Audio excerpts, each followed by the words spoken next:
Bonjour et bienvenue à cette rencontre d'auteurs.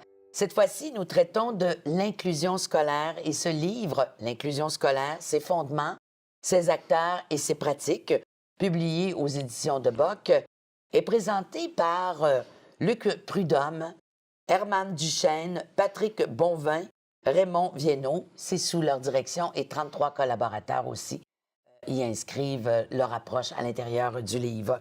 Donc, Luc Prudhomme est ici titulaire d'un doctorat en éducation, est professeur à l'Université du Québec à Trois-Rivières au Canada. Il est membre fondateur et co-directeur du Laboratoire international de recherche sur l'inclusion scolaire, le LISIS. Bonjour, Luc. Allô. Comment ça va? Ça va très bien. Quel beau sujet. Quel beau sujet. Ah oui, l'inclusion scolaire. Quand j'étais jeune, l'inclusion scolaire, c'était finalement, en fait, on n'appelait pas ça l'inclusion scolaire, mais on disait, on va essayer d'intégrer les étudiants qui ont des difficultés dans les classes dites régulières. Oui. Mais là, ici, ça va plus loin que ça. C'est en réaction, finalement, aux piètres résultats qu'on a connus avec tout ce qui s'appelle enseignement spécialisé ou mesures séparatives. Oui. Autrement dit, dans les années 60, on voyait un paquet d'élèves qui avaient des besoins particuliers auxquels l'école n'était pas capable de répondre.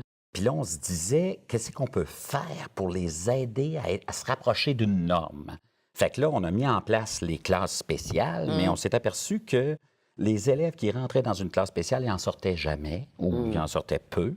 Puis finalement, les apprentissages qu'ils faisaient dans un milieu fermé où tout le monde a des gros problèmes, bien, étaient très éloignés des apprentissages qu'un autre élève pouvait faire si on le laissait dans une classe dite ordinaire avec toutes sortes de monde. T'sais.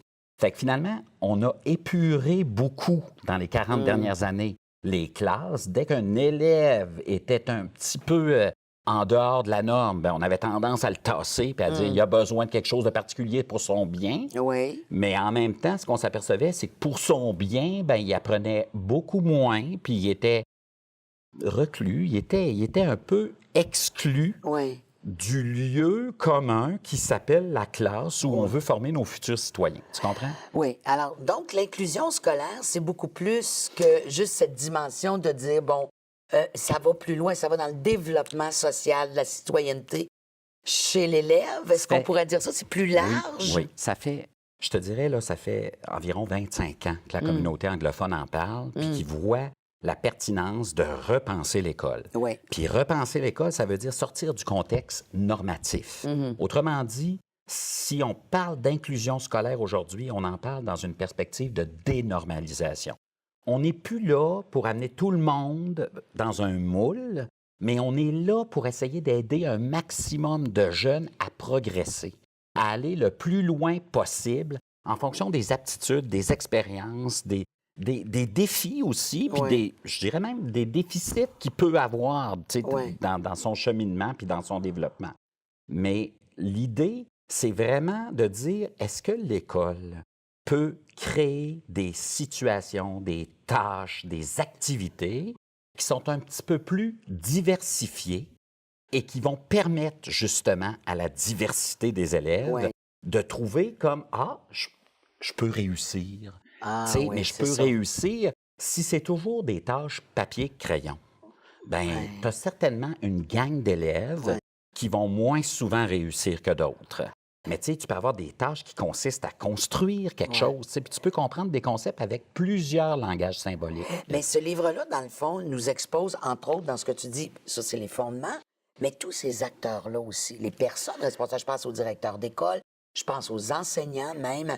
Il y a aussi cet aspect-là qui est abordé dans le livre. Ce qui est hyper important, là, c'est qu'en 2013, l'UNESCO a tenu un forum, puis là, on a mis en évidence que le mot « inclusion » apparaissait dans plusieurs pays industrialisés. OK? Mais ce qu'on s'est aperçu, c'est qu'il y avait beaucoup de gens qui ne faisaient qu'un transfert. Tu sais, au lieu de dire « intégration », ils parlaient d'inclusion. Alors, ce qu'on a mis en évidence, c'est qu'il faut faire du ménage autour de ce concept-là, là, si on décide de l'utiliser. Le Québec, là, c'est récent. Hein? Ça fait pas plus qu'un an ou deux. Parce qu'on utilisait plus intégration. Hein? On est vraiment dans un contexte intégration. Fait que là, on s'est dit, si l'inclusion scolaire est pour apparaître dans les systèmes, bien, il va falloir regarder ce que ça veut dire. Qu'est-ce que ça veut dire au niveau du travail d'équipe? Tu sais, c'est un ergothérapeute, une orthophoniste, un orthopédagogue dans l'école.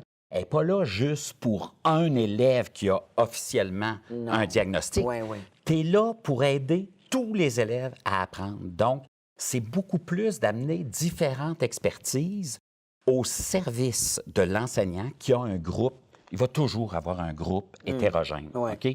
Le mythe de la classe où tous les élèves sont pareils, Oui, là, ça n'existe pas, ça. ben, je veux dire, ça C'était pas dure. ça. Ça n'existe pas, mais ça fait des années, Mais des qu'on persiste siècles. dans le même modèle. Tout le monde dit, on va essayer de créer des classes homogènes là, par groupe d'âge. Ouais.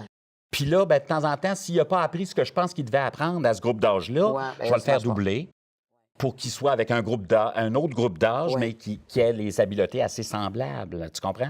Mais dans une perspective d'inclusion, c'est plus ça. C'est là. plus ça. C'est dans le contexte des mutations sociétales à l'heure actuelle, face à la diversité qui croît, parce que là, il ne faut pas faire semblant là, que la diversité n'est pas de plus en plus présente dans nos sociétés, bien, il faut qu'on repense à notre manière de faire l'école, puis il faut qu'on soit conscient que tous ces jeunes-là nous arrivent avec des histoires très particulières, très différentes, puis ces histoires-là ont droit au chapitre de la classe. Tu sais, ils ont le droit de vivre.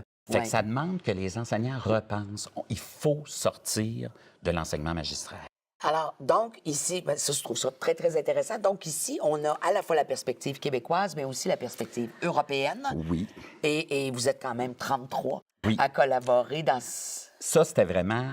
On va tenter de créer des textes fondamentaux suite au forum de l'UNESCO dont Oui. je t'ai parlé tantôt. Alors, des textes fondamentaux qui font le tour de la question par rapport à différents thèmes qui sont essentiels, qui sont au cœur de l'inclusion scolaire. Puis ce qu'on a voulu absolument faire, moi, quand j'ai parlé du projet, j'ai vraiment dit, il faut que les équipes, soit les équipes d'auteurs, Ouais. soient des équipes internationales. Parce qu'on parle d'inclusion en Italie, en Espagne, même en Suisse, où Ouais. il y a énormément de classes. D'inclusion. Non. Non? Non. En Suisse, c'est des écoles spécialisées. Spécialisées. Beaucoup de mesures séparatives. Qui est Mais donc arrivé, depuis un an, depuis 2011, on commence à parler d'inclusion en Suisse aussi. Alors là, ce qu'on s'est dit, c'est il faut qu'on mette en évidence la connaissance dont les acteurs ont besoin, mais il faut que ça soit une connaissance qui dépasse les frontières. Et voilà. Donc, c'est pour ça qu'on a réuni C'est un des projet équipes international. internationales. C'est véritablement. On va se quitter, Luc, sur cette phrase qu'on retrouve aussi à l'intérieur du livre. Vous citez Jacquard, « Aider chacun à devenir lui-même en rencontrant les autres ». Alors, je trouve que ça conclut bien autour de ce beau projet, de ce beau livre. Merci beaucoup. Bonne continuation. Merci à toi.